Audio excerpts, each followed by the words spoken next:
आरव, अच्छा आंटी, मुझे एक जरूरी मीटिंग अटेंड करनी है। हम चलते हैं। वाणी, तुम भी जॉब करते हो? आरव, नहीं आंटी, मैं जॉब नहीं करता। मेरे पापा का खुद का बिजनेस है। आप ठीक हो जाइए, फिर आप हमारे घर आना। मैं आपको अपनी फैमिली से मिलवाऊंगा। वाणी, अच्छा जरूर। वैसे क्या नाम है तुम्हारे पापा का? आरव, सिद्धार्थ जिंदल। ये सुनकर वाणी शॉक हो जाती है। वाणी हैरानी से सार्थक की तरफ देखती है। वाणी, तुम सिद्धार्थ जिंदल के बेटे हो? आरव, हाँ। आप जानती हैं उन्हें? वाणी, नहीं, मुझे लगा ये नाम मैंने पहले भी सुना है। आरव, जरूर सुना होगा, किसी न्यूज चैनल पर। अवनूर, हम चलते हैं आंटी, अपना ध्यान रखिए। सार्थक, मैं इन्हें बाहर तक छोड़कर आता हूँ। सार्थक, जैसे ही आरव और अवनूर को लेकर कॉरिडोर से गुजरने लगता है, वो आदिल को किसी से फोन पर बात करते हुए सुनता है। आदिल, अरे नहीं, मुझे नाइट की जॉब चाहिए, दिन की नहीं। तुम किसी और जगह पता करो ना, तुम्हारे तो इतने कॉन्टैक्ट हैं। सार्थक, किसे चाहिए जॉब? आदिल पीछे देखता है। वो सार्थक को देखकर शॉक हो जाता है। आदिल फोन पर, ओके बाय, मैं तुमसे बाद में बात करता हूँ। आदिल फोन रखता है। सार्थक, मैं कुछ पूछ रहा हूँ आदिल, किसे चाहिए जॉब? आदिल, वो तभी सूरज वहां आता है। सार्थक गुस्से में, बोल, मैंने मना किया था तुझे कि तू जॉब नहीं करेगा। आरव उनकी बात ध्यान से सुन रहा है, जैसे उसके दिमाग में कुछ चल रहा हो। सार्थक, सूरज, अवनूर और आरव को बाहर तक छोड़कर आओ। सूरज, अवनूर और आरव कर साथ चला जाता है। सार्थक, और तुम मेरे साथ आओ। सार्थक, आदिल का हाथ पकड़े डांचकर उसे अंदर ले जाता है। सार्थक, किससे बात कर रहा था तू? आदिल, वो मेरा कॉलेज का दोस्त है। सार्थक, मैंने तुम्हें मना किया था ना कि तू जॉब नहीं करेगा। आदिल, लेकिन भाई, मैं जॉब करना चाहता हूं। माँ के इलाज में इतना सारा खर्चा हुआ है। आपने पता नहीं कहां कहां से पैसे उधार लिए होंगे। मैं सिर्फ आपकी हेल्प करना चाहता हूं। सार्थक, आदिल, मैं समझ रहा हूं तुझे, लेकिन सच में इसकी जरूरत नहीं है। मैं एडजस्ट कर लूंगा।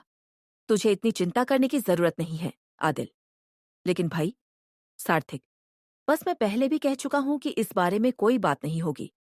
तुझे ये सब जितना आसान दिखाई दे रहा है, उतना आसान नहीं है। तेरी स्टडी पर इसका असर पड़ेगा, और मैं ये बिल्कुल नहीं चाहता। और अब तू भी इस बात को अपने दिमाग से निकाल दे। आदिल, ठीक है। आरव और अवनूर कार में बैठे हैं। आरव, सार्थक की माँ तो बहुत अच्छी है। पता नहीं सार्थक ऐसा क्यों है। अवनूर, देखा, तुम तो मेरे साथ आने को तैयार ही नहीं हो रहे। मैंने कहा था ना, तुम्हें उनसे मिलकर तुम्हें अच्छा लगेगा। अवनूर, तुम सही थी। She is very loving and caring. उनसे मिलकर ऐसा लगा जैसे मैं उन्हें पहले से जानता हूं। अवनूर, पिछली बार जब मैं वहां गई थी तो उनकी हालत देखकर मुझे बहुत दुख हुआ था, लेकिन अब मैं बहुत खुश हूं। सार्थक जैसा भी है, अपनी माँ से बहुत प्यार करता है। क्या कुछ ने किया उसने अपनी माँ को ठीक करने के लिए? आरव, लेकिन मैं वो एनुअल फंक्शन वाली बात कभी नहीं भूल सकता। अवनूर, वो बात तो मैं भी नहीं भूल सकती। इधर दूसरी तरफ वाणी के कमरे में, वाणी अपने में बैठी कुछ सोच रही है। वाणी, आरव उनका बेटा है।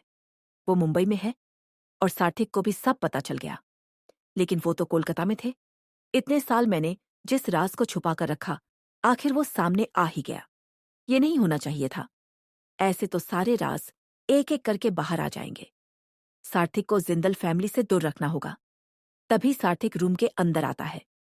सार्थक, आप सोई नहीं अभी तक? वाणी, तू भी तो अभी तक जाग रहा है। सार्थक, मेरी काम से बहुत सारी छुट्टियां हो गई हैं। मैं काम पर जा रहा हूं। माँ डॉक्टर ने आपको रेस्ट करने को कहा है, सो जाइए। वाणी, सूरज भी जा रहा है। सार्थक, नहीं, उसे कॉलेज की असाइनमेंट पूरी करनी है, कल सबमिट करनी है। वो नहीं जाएगा। वाणी, और तुझे नहीं करनी। सार्थक, करनी है ना, आदिल कर रहा है। वाणी, ठीक है, जाओ। सार्थक, आप सो जाइए। सार्थक लाइट ऑफ कर कर वहां से चला जाता है। कुछ देर बाद अंडरग्राउंड तहखाने में संजू, कार्तिक और किंग खड़े हैं। किंग, जो काम मैंने बोला था हो गया। कार्तिक, हाँ, ये लो। कार्तिक किंग को एक पेपर देता है। कार्तिक, इनमें उन सब की लिस्ट है किंग पेपर को खोल कर देखता है। किंग, अब सिंघानिया और जिंदल ग्रुप्स को बर्बाद होने से कोई नहीं रोक सकता। कार्तिक, ये पेपर उस तक पहुंचा देना। कार्तिक, समझ गया, कल सुबह ही मैं ये उसे दे दूंगा। किंग, संजू स्नाइफर माना या नहीं? संजू, नहीं किंग, हमने बहुत कोशिश की, लेकिन वो नहीं माना। किंग, वो इतनी आसानी से नहीं मानेगा, उसे यहां लेकर आओ। संजू, जी किंग।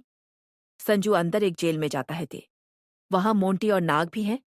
स्नाफर काफी बुरी हालत में कुर्सी से बंधा हुआ है। संजू, इसे बाहर लेकर चलो, क्राइम किंग का ऑर्डर है। मोंटी और नाग स्नाइफर को किंग के पास लेकर आते हैं। स्नाइफर घुटनों के बल बैठा है। क्राइम किंग एक चेयर लेकर उसके पास बैठता है। किंग, तुम्हारी ये हालत देखकर ना मुझे दया आ रही है तुम पर। इतना बड़ा गैंगस्टर घुटनों पर बैठा है। आज तक कितने लोगों का खून बहाया होगा, कितनी मासूम लड़कियों की जिंदगी बर्बाद की होगी। अब तुम्हारे पास एक ही ऑप्शन है, या तो हमारा साथ दो या फिर मरने के लिए तैयार हो जाओ। स्नाइफर, ऐसा कभी नहीं होगा। मैं बादशाह हूं, तुम्हारी गुलामी करने के लिए कभी नहीं मानूंगा। किंग हंसते हुए, तुमने अब तक ये गलतफहमी पाल रखी है। अतीत से निकलो और प्रेजेंट को देखो।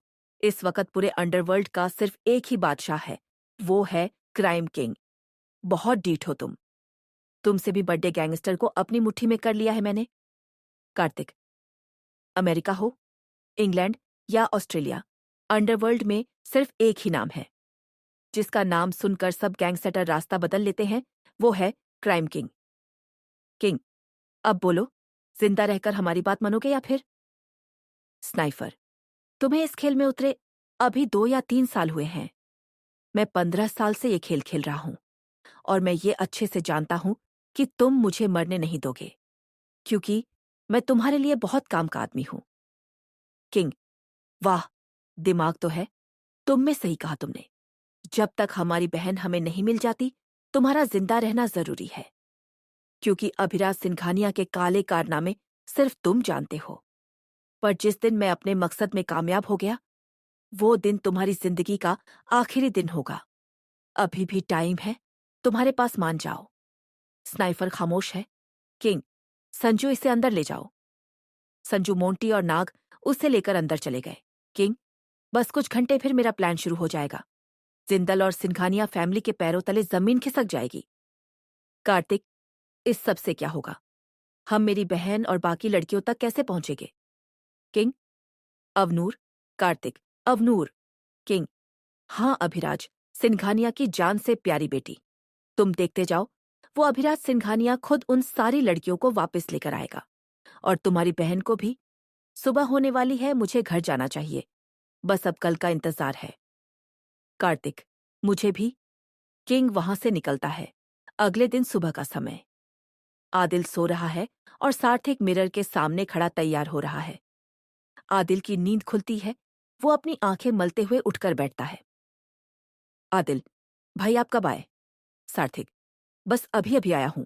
चल तैयार हो जा, वरना कॉलेज के लिए लेट हो जाएगा। आदिल, भाई आप थकते नहीं हो क्या? आपको नींद आती है? सार्थक, आती है ना प्रोफेसर शर्गिल की क्लास में।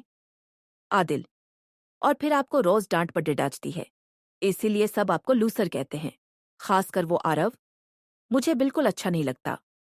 सार्थक, तुझे भी मैं लूसर लगता हूं क्या? आदिल, नहीं, आप तो मेरी लाइफ के सबसे बिग वाले हीरो हो। पर भाई, मुझे ये समझ नहीं आता, सिर्फ एग्जाम टाइम में स्टडी करके आप इतने अच्छे मार्क्स से पास कैसे हो जाते हो? सार्थक, क्योंकि मैं तेरा भाई हूं इसलिए। अब जा, जल्दी तैयार हो जा। अगर मैं आज लेट हुआ ना, तो वो शर्गिल सुना सुना कर मेरे कानों से धुआं निकाल देगा। आदिल उठकर अलमारी से कपड़े निकालने लगता है। आगे की कहानी जानने के लिए देखते रहिए छलावा एक प्रेम कथा, सिर्फ मेरे YouTube चैनल पर। चैनल को लाइक और वीडियो को सब्सक्राइब करना न भूलें।